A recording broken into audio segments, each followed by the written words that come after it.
Em droga, meus queridos, falando em droga, o Superior Tribunal de Justiça, STJ, anulou as provas apreendidas pela polícia em um processo contra o traficante André Oliveira Macedo, o famoso André do Rap, apontado como um dos principais chefões do PCC, que não é o Partido Comunista Chinês, mas o primeiro comando da capital. O relator do recurso, o ministro Rogério Schietti, disse em sua decisão que o mandado de prisão expedido contra o narcotraficante não autorizava a busca e apreensão de bens durante a operação policial que o prendeu em setembro de 2019.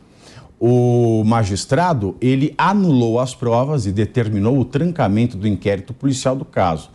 Além disso, a justiça mandou devolver a André do Rap um helicóptero avaliado em 7 milhões de reais. Você vê, é uma pessoa que nunca teve a carteira assinada, né? Se devolve, né? Não compra da China. Né? O helicóptero de 7 milhões de reais, um barco de luxo e a sua mansão. Você ainda tem coragem de chamar esse país de democracia, Felipe Monteiro? Sim, Pavinato. Sim. A gente tem que parar também com isso também. Claro que eu não concordo com os métodos do PCC. Claro que gostaria que o André do Rap e todas as pessoas do PCC fossem presas. Mas o fato é um só, né? Não respeitou a lei, a operação policial. Logo, se anula a prova. Eu estou de acordo com você. É isso. A questão é a seguinte... Mas isso não acontece com todo mundo no Brasil. E é por isso que é a minha pergunta. Você tem coragem de chamar isso de democracia? Porque isso só acontece com um traficante. Mas só tem devido processo legal para traficante nesse país. Isso me revolta. Foi uma das razões pelas quais eu parei de advogar. É revoltante mesmo, Pavinato. Então não é uma democracia. É revoltante. Porque eu tenho uma lei que, presumidamente, para todos. Mas se eu for preso amanhã por qualquer coisa, eu falo, pelo amor de Deus, me trate como um traficante.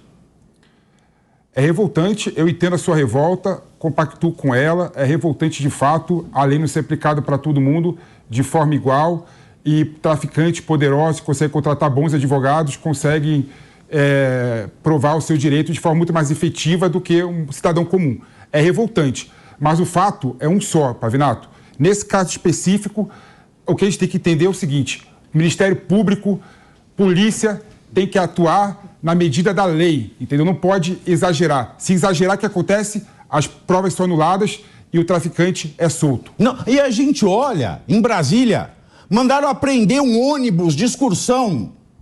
Um ônibus de excursão que levou gente para a posse do Lula e que levou gente para o 8 de janeiro. Prenderam o ônibus de excursão. Agora eu devolvo o helicóptero de 7 mil. Uma pessoa que nunca teve uma passagem por uma empresa idônea, né, que declara bens, imposto de renda. Não, aí devolve o helicóptero. Não. Que democracia é essa? Mas aí eles estão de acordo, porque tinha uma senhora de Bengala, que é uma marginal de alta periculosidade, que foi presa numa galera, não foi nem individualizada a conduta, foi presa porque ela estava atentando contra a democracia. Ela tem que ficar na cadeia. E se sair, tem que utilizar a tornozeleira.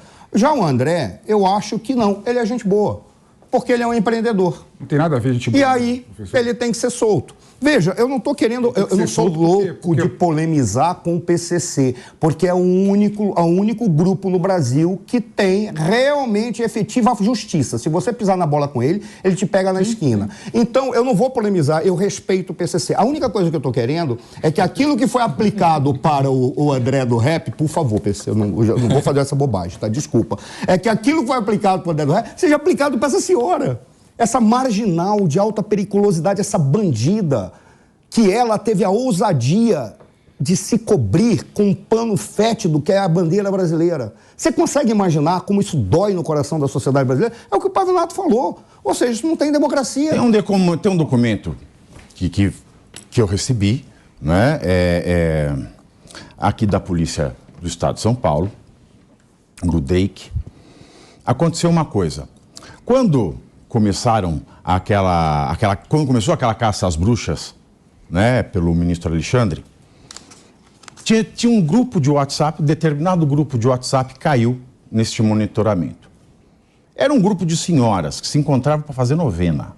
Uma delas falou, Não, tem que fechar esse STF, uma coisa assim. Bom, o advogado do gabinete do ministro Alexandre ligou para a diretoria do DEIC e falou, olha, nós vamos abrir uma representação, vocês podem fazer uma averiguação na casa dessa pessoa? Pelo amor de Deus, uma mensagem dessa, tá bom, não vamos fazer nada. Dias depois, liga a assessoria jurídica do STF. Nós vamos sim representar. Você pode fazer uma diligência? Quando foram fazer a diligência, isso está tudo documentado, tá, gente? Quando foram fazer a diligência, a senhora não estava lá. Ela tinha sido internada em choque, porque uns dias antes a Polícia Federal foi lá e revirou a casa dela inteira. Não achou 400 quilos de cocaína lá dentro. A vida dela acabou. Mas idosa. Cadê a democracia? Pode ter achado coisa Fala pra pior. mim. Um terço, Onde é que tá? Uma imagem de uma Nossa Bíblia, Senhora. uma imagem de Nossa Senhora, um terço, uma Bíblia, Mas não é uma de hoje que a gente Constituição. vê uma inversão de valores gigantesca, né? E isso é extremamente revoltante. Mas antes era disfarçado, Musa. Mas é o que a gente falou. Antes era disfarçado. Mas é o que a gente falou 2 semanas atrás aqui, Pavinato, na última vez que eu estive aqui. A gente vive uma banalização de certas palavras que elas são jogadas ao ar como se não tivesse mais o menor sentido. Então, se fala por falar, é uma forma de você até se esconder atrás dela e fazer a tua narrativa. Né? Então, eu não entro nos critérios técnicos aqui do direito, porque vocês que conhecem muito isso, não é minha área, mas assim, é extremamente revoltante você conviver numa sociedade onde, sei lá, já tive mãe sequestrada, já tive assalto, você anda de carro blindado, sabe o que? São coisas assim, bizarras se você parar para pensar. E aí a gente vê isso. Aí, Diego, a gente vê aqui, né, a pessoa que saiu lá do 8 de janeiro com a tornozeleira, o devedor, o caso do devedor, não vamos nem usar o 8 de janeiro mais para comparar, para não falar que eu estou querendo forçar uma comparação. Apesar de ser válida a comparação, eu vou usar outro exemplo. O devedor brasileiro, o cara que não foi nem processado, não foi nem condenado a pagar um débito... pode ter uma medida restritiva, pode tomar a carteirinha de motorista dele. Tá? Aqui devolveram um helicóptero. E uma mansão. Devolveram um helicóptero. De 7 pau. Eu quase falei. Mas devolveram um helicóptero. Agora, a pessoa pobre está lá, perde a carteirinha de motorista. E aqui devolveram um helicóptero. Pavi, é impressionante realmente, o Musa falou da inversão de valores, é o que a gente observa, né?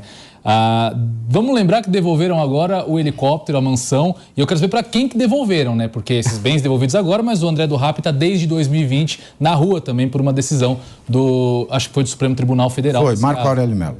Enfim, devolveu a liberdade para ele picou a mula, caiu no mundo, sumiu, não sei nem para quem que vão devolver esses bens aqui, né? Mas tá perfeito. O devedor, o preso do 8 de janeiro, o cara que atrasa a pensão, enfim, esses vão inevitavelmente ficar fechados lá ou sofrerem medidas constritivas. Agora, os grandes traficantes, os criminosos do colarinho branco, esses aí têm realmente direito ao devido processo legal, com toda a sua literalidade e todas as suas interpretações pro réu. E não que os outros não tenham que ser punidos também, se fizeram coisas que não mas a lei... Mas isonomia. Só a democracia, a lei existe na democracia, claro. mas ela tem que ser aplicada para todo mundo. Não tem democracia quando não tem. Aí a minha pergunta respostas breves, senhores. Começo pelo professor Marcelo. Nós somos um narco-estado? Ainda não, porque nós temos grupos que estão organizados, mas não configuraram uma única galera, não fizeram um sindicato real desses grupos organizados. Mas a tendência é avançar para tanto. Diego, nós somos um narco-estado? Eu faço coro ao professor Marcelo, ainda não, mas, enfim, é fato notório o número de políticos, o número de cargos de poder ocupados por pessoas que integram aí facções criminosas. Então, nós estamos